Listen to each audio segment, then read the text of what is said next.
આજે આપણે એકદમ ટેસ્ટી એન્ડ હેલ્ધી આઈસ્ક્રીમ બનાવવાના છીએ. આજે આપણે બનાવવાના છીએ એકદમ હેલ્ધી એન્ડ ટેસ્ટી આઈસ્ક્રીમ. મેં અહીંયા 500 ml દૂધ લીધું છે, cocoa powder, dark chocolate, makhana, બદામ, કાજુ અને ખજૂર લઈ લીધી છે. મેં અહીંયા 500 ml ગરમ દૂધ લેવાનું છે.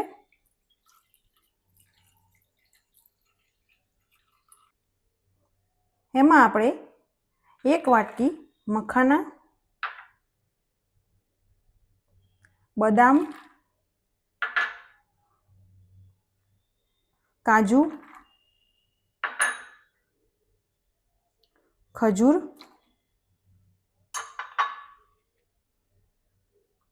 2 ટુકડા ડાર્ક ચોકલેટ,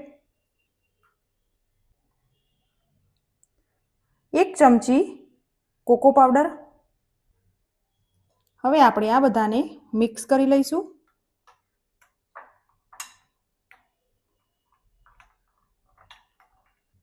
હવે આપણે 15 થી 20 મિનિટ સુધી ઢાંકીને રાખીશું. હવે આપણે એક મિક્સર જારમાં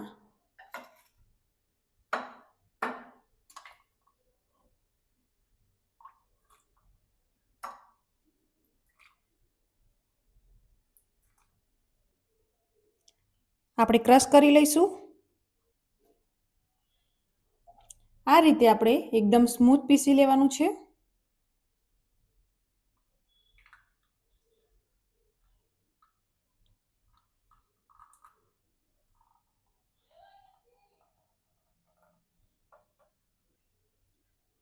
હવે આપણે ઉપરથી મેં થોડા ડ્રાયફ્રૂટ એડ કરું છું.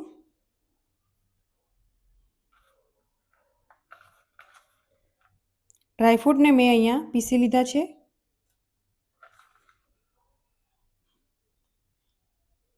હું ઉપરથી ચોકલેટ સિરપ એડ કરું છું.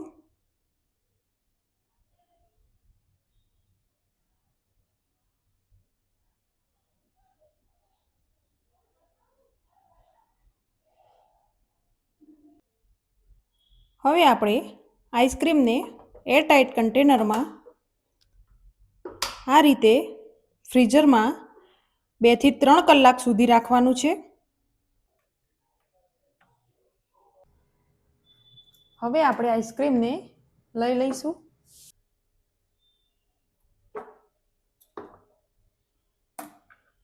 આપણી આઈસ્ક્રીમ રેડી થઈ ગઈ છે, તમે જોઈ શકો છો.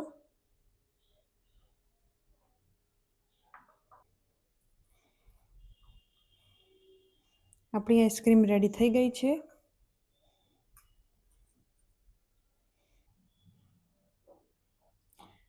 એકદમ ટેસ્ટી એન્ડ હેલ્ધી આઈસ્ક્રીમ આપણી રેડી થઈ ગઈ છે.